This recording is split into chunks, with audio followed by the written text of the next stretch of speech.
Shocker, Buffett bets on Asia. Confirms our trend. In early August, I wrote about how one of the best hedge fund managers of the past 20 years has put a staggering 40% of his fund into stocks in India. That isn't just a bold bet. That's a putting your career on the line bet, which suggests an incredibly high level of conviction.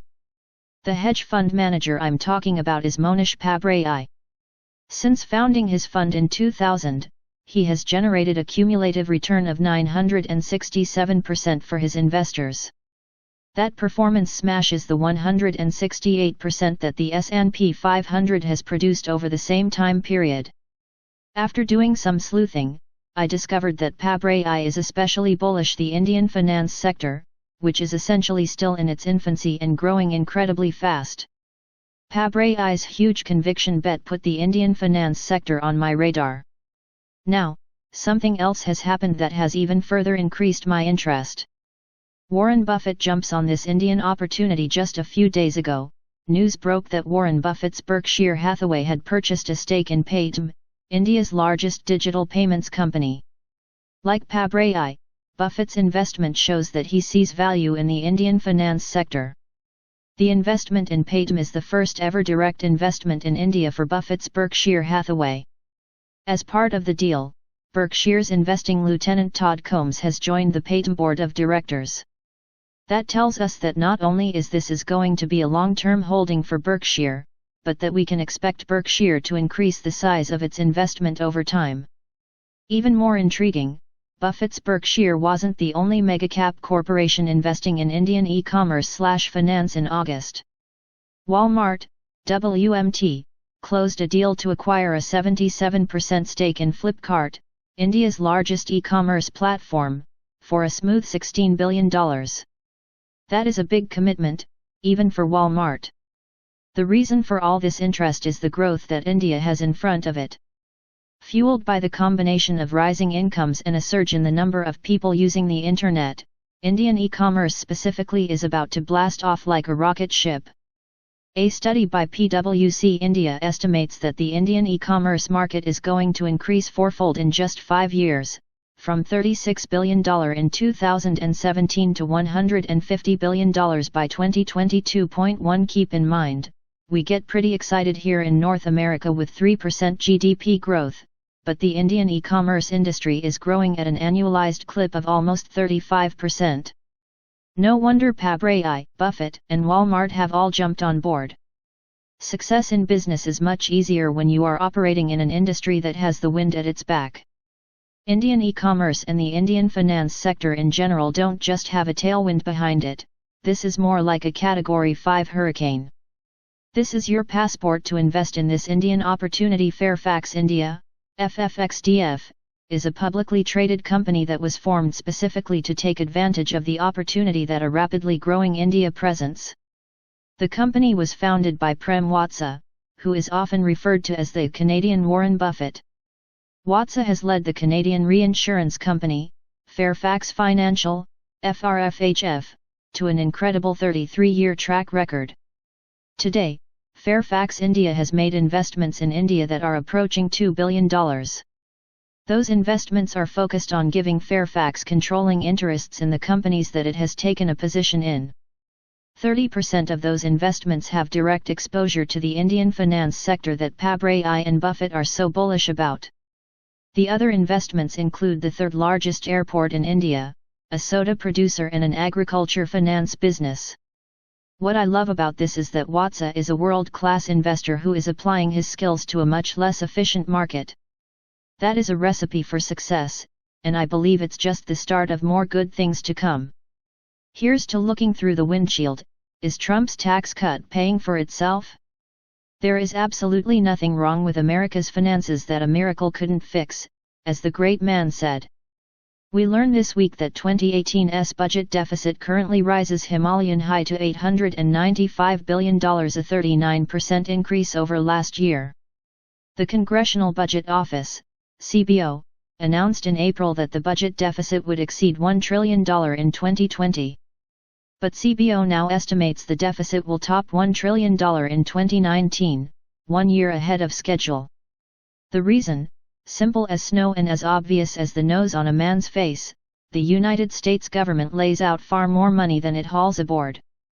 The Republic demands its bread, circuses, its gladiator combats. But it prefers to buy on credit.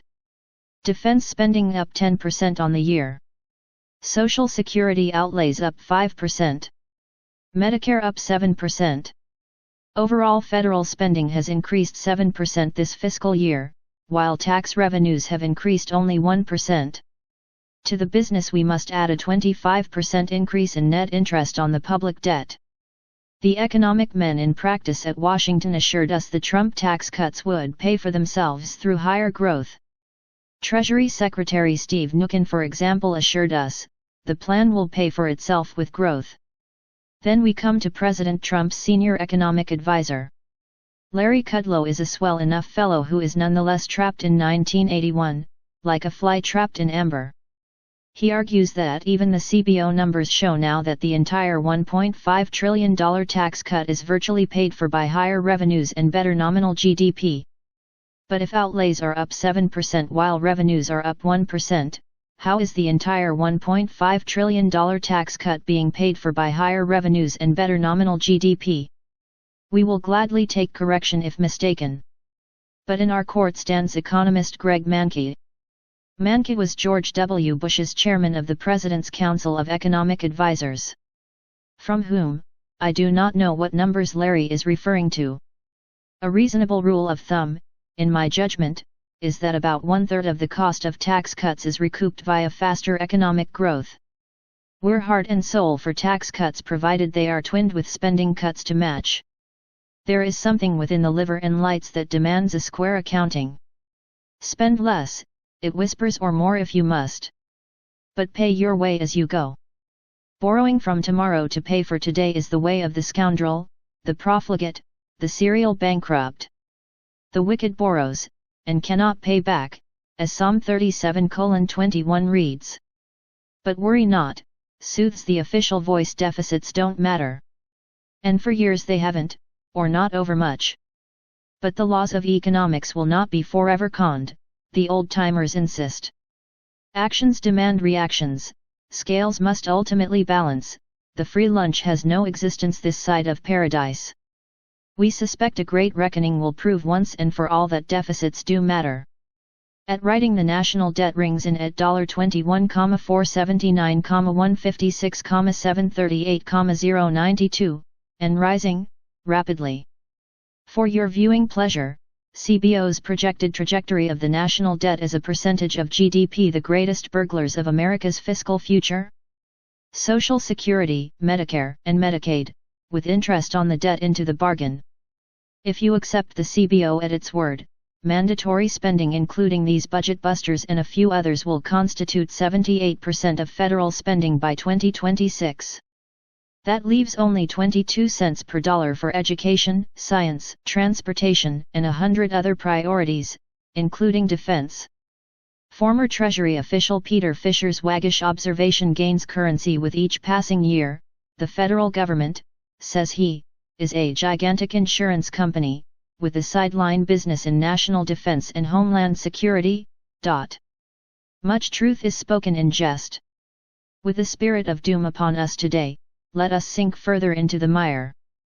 According to no less an authority than the United States Treasury, projected tax revenues to fund Social Security and Medicare over the next 75 years fall $46.7 trillion short.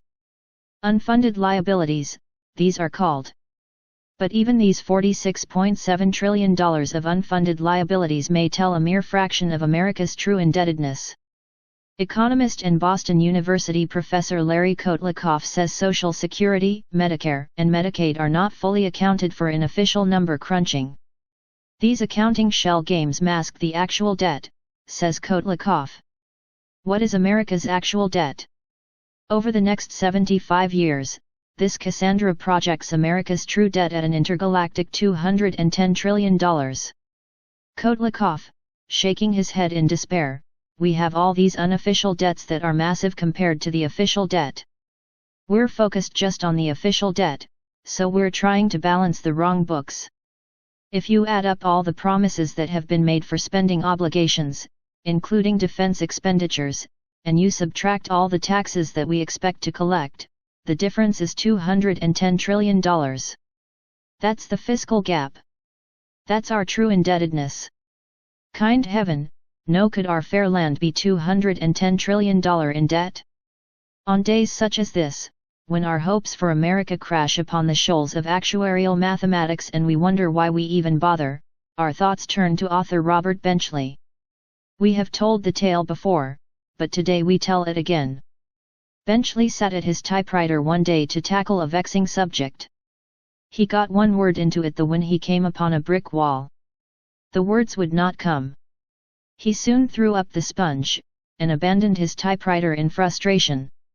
After soaking his head in the hotel bar, he returned to visit the task anew, freshly inspired. With only one word to work with, the Benchley rapidly hammered out his article, presented here in its entirety. The hell with it.